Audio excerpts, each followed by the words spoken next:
Hey, It's nice to see you again. yes, Today, I'd like to hear your opinion in regards to the lack of awareness in sexual abuse. that's one that definitely does not get enough awareness in. I'll start off by saying that I see a lot of young girls, and when I say young, from 15 to 21, I'll put them in that category. And to me, it's very sad that, and this is, I'm not exaggerating here, but this is very sad that I would say 70% of my caseload of those young girls are here because of sexual abuse. And I think that's very sad. I think that living here in the United States that's a damn shame that our young girls cannot be safe, at home or in the school or, when they go to functions and things like that, that the young men's are not valuing, or I wouldn't say value. I guess they have no respect in some matters. So self-awareness and sexual abuse is definitely something that I feel like society has dropped the ball. This is something that needs to be talked about as parents. Me as a father, it is my duty. You hear about the fathers talking to their daughters, but the fathers need to talk to their sons. The fathers need to tell their young sons, hey, this is what sexual abuse is. This is what you do or you can do or what you cannot do. And they need to understand if they cross that line, it's rape. I used to work at Safe Haven of Tarrant County, and I remember ladies there would think, well, it's my husband, I couldn't say anything. No, it's still rape. If a woman or a young girl says no, then it's no. That's the bottom line. And I feel like we've dropped the ball. When I say we, I mean society in the United States. And once again, I feel like that's a shame. We're doing poorly in that because I would have never ever thought I was going into counseling that 70% of the young girls that I see in one time frame have suffered sexual abuse. And even going back as far as to when they were children, 4 or 5 year olds, and being abused by uncle, strange friends and things like that. It's not the stranger danger, it's the people in the household. So once again, if you go to the root cause of that, us as parents, we need to do a better job in telling our boys, you don't do these things. And so if we fail to do that, we're part of the problem. And so I think it needs to start in the home. Sexual abuse awareness needs to start with the dads, with the moms. I've had many single moms bring in their sons, saying, hey, I need you to talk to my son about, sexual issues, Okay, good. At least they referred their sons to somebody that can talk to them in regards to what is right and what is wrong. But somebody needs to tell them. I'm not sure if the school does anything like that, if they bring up sexual awareness. Once again, I go back to Safe Haven. I know they visit a lot of schools and they talk about abuse, which they also cover sexual abuse. But it definitely needs to start at home. This is a topic we need to, when I say we as parents, we talk to our children about brushing their teeth every day so they don't get cavities. We talk to them about hygiene. We need to talk to them about sexual abuse, and what it becomes, because what I see is a lot of these youngsters and even adults, they take it lightly. They think it's funny. And in my opinion, they're rapists. If they're so proud of it, in my opinion, they should write rapist behind their name. John Doe, the rapist. If you're that darn proud of it, do that.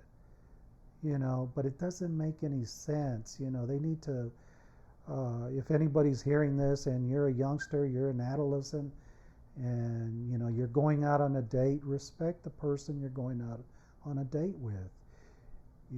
Don't use this, excuse my language, bullshit excuse. Well, she wanted it.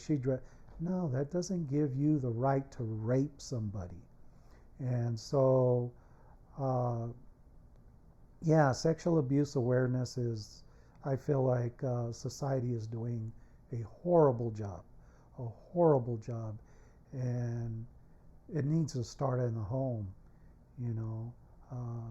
And anybody could do it. I'm a grandfather, I'm a great grandfather. I could talk to my grandkids, or I could talk to nephews about this stuff. We should all be spreading the word. Us adults, we need to educate the younger adults, young men, young teenagers about what is sexual abuse. And I really think we need to get away from calling it sexual abuse. We need to call them out as to what they are. If they've done this, they're rapists.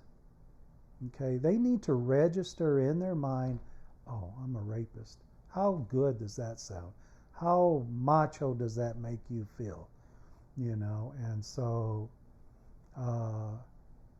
yeah, in my opinion, there's not enough awareness. And I think, and I hope and pray that every dad out there, every uncle out there, every grandpa out there talks to their loved ones that are young boys. Start talking to them. When they start to turn 10, 11, teach them. Let them know. Don't be ashamed to say, well, if you have an erection, this is what you need to do. Don't be ashamed of that. You have to have those talks with them. And so that's my point of view on. You picked one that really sparked me. So, but I have no, I really don't have no regret in calling it what it is. It's rape.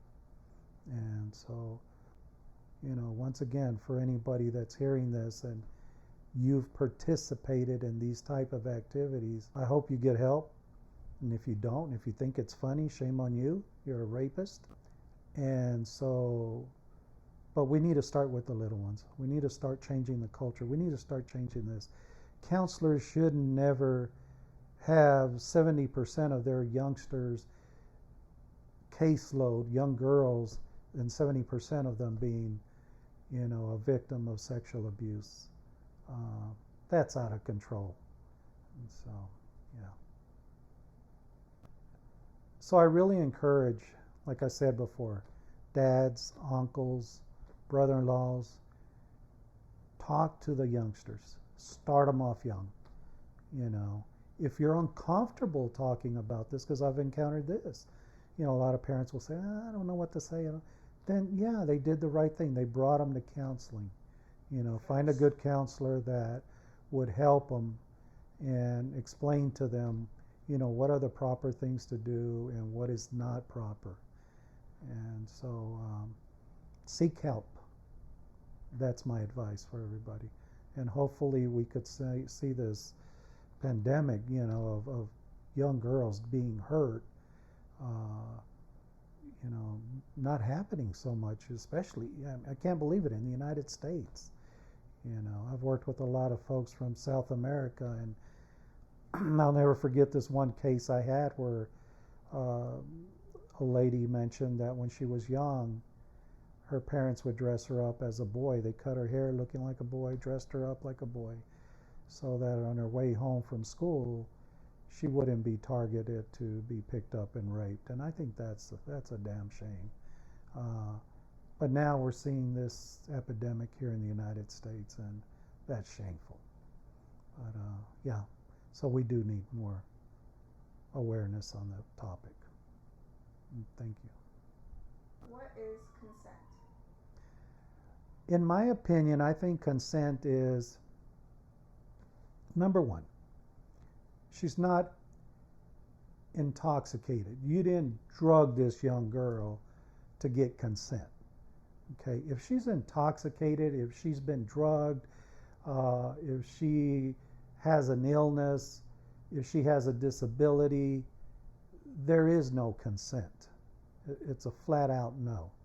Now, if the person is of age and is well aware of things, she's got her five senses, and she's okay with it, and she doesn't say no, then to me that is consent. Consent is not the how short her shorts are. Consent is not, because she's intoxicated. This is something that parents need to talk to their daughters. Be careful what you're drinking when you go out. Be careful of what they give you and things like that, because these people that do that, these men, well, I don't even want to call them men, but these folks that do that try to drug girls or get them intoxicated, get them drugged, rapist. You do that out there, you're a rapist. So that's not consent. Okay? So consent is she's fully aware of what's going on, and she is saying, yes, I'm good with this. So to me, that's what consent is. What's the difference between sexual harassment and sexual assault? Well, sexual harassment is things that you see in the workplace a lot, or at school,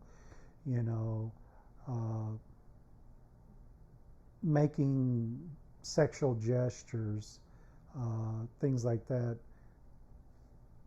saying, jokes that refer to sexual activity and things like that.